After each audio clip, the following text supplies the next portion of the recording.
there was a cat in somebody's car in the like engine compartment. I was starting to cry because it was yelling so loud.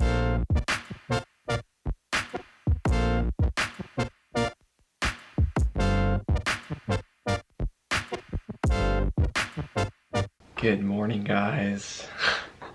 I often start the vlog when I'm sitting here at my computer doing video editing, and in the midst of it I realize, oh, I haven't started the vlog today, and I look over and I see just the cutest thing. Harry, he was laying up on his bed in the sun, and I think maybe he got a little hot, so he is laying, let me see if I can get the lighting a little better for you. He's just laying beside his bed next to where I'm working. You, my friend, are a very funny and a very cute guy.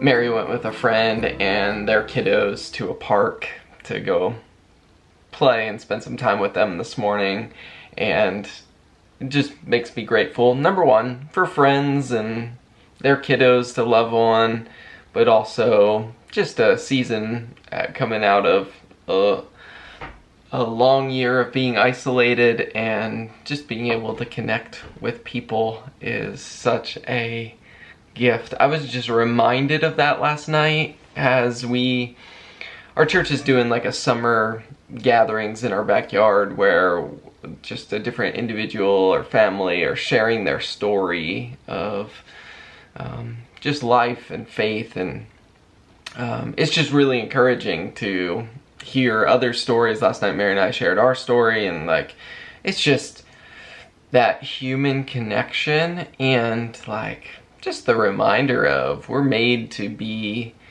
in community with people and be encouraged by their stories, and allow them to enter our story. And anyways, feeling a lot of gratitude for the people.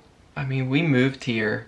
It's only been, well, I guess next month will be 2 years since we bought this house, but it's only been 1.5 years since we've actually lived here in North Carolina, and we just feel really, really grateful that we've been, even amidst a year of COVID, able to form deep friendships with people around us.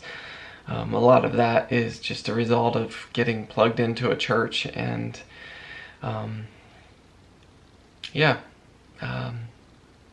allowing people to enter our story and enter into.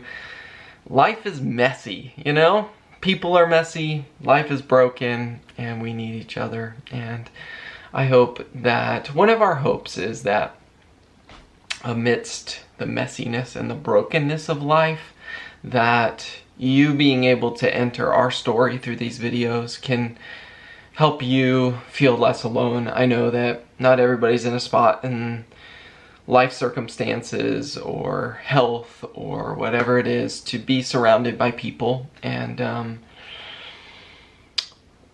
we hope that in some small way we can, our story and the mundane of our day-to-day, and the fact that I picked up the camera because the cat was laying next to his bed can in some small way bring a smile to your face today. All right, I got to the point in my day where I was famished and couldn't think straight, so Peter took me to lunch.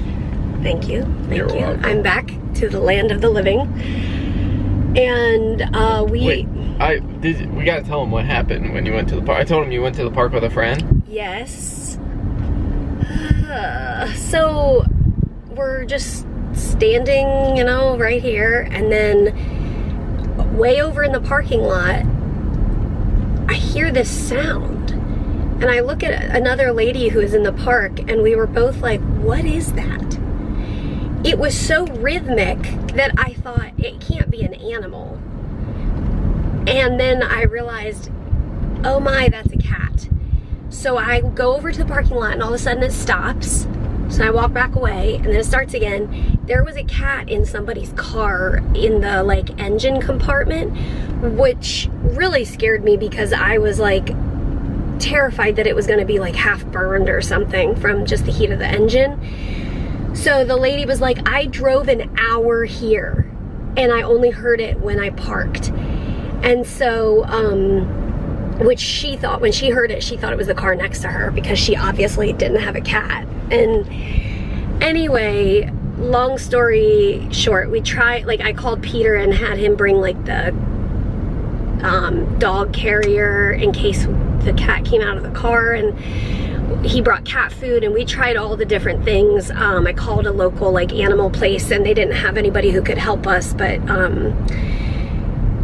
anyway, the cat was in the undercarriage. By the time that the lady needed to leave, the cat was in the undercarriage, not in the wheel well. I've heard of cats being in a wheel well and it's like deadly, but it was not in the wheel well. It was in the undercarriage. We tried for like an hour or more to get this cat out. It was like a teenager age. It was not tiny, but it definitely wasn't full grown. And I have a feeling it was a farm cat. Anyway. We don't really know what the resolution was. I went with her, like she followed me across the street to a car place because we thought maybe the lady whose car the cat was in the car. So like she drove her car and we were like, we'll just go slow and see if this car place could, we were thinking maybe they could lift it up and get the cat out. And the car place was closed. It was like right across the street from the park. So we went there, the car place was closed. And at that point she was like, she was on the phone with her friend. She's like, I don't know what I'm gonna do, but thank you for helping. And so I left and went home. And so anyways, it was a little crazy. But I was starting to cry because it was yelling so loud. And I mean, if Harry was yelling that loud, like something would be wrong.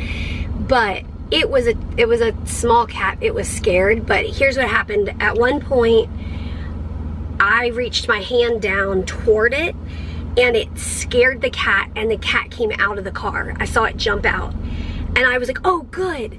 But then it jumped right back in. But when it jumped out, we could see that it wasn't injured. And so then as it was yelling, I knew, okay, it's just scared. So I didn't have to like, I mean, it was a bad feeling to be like, there is nothing I can do to communicate to this cat. We want to help you.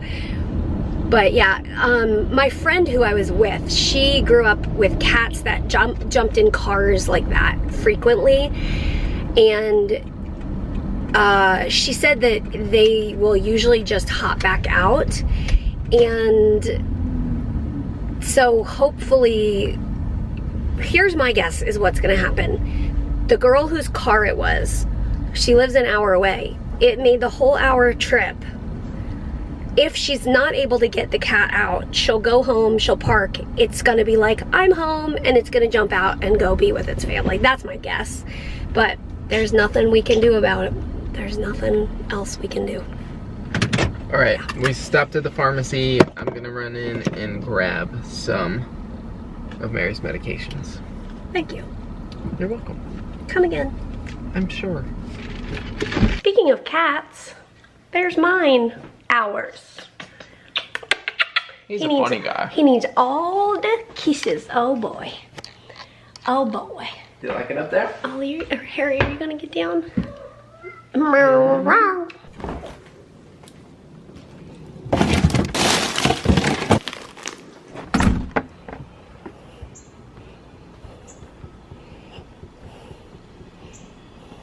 Oh my goodness.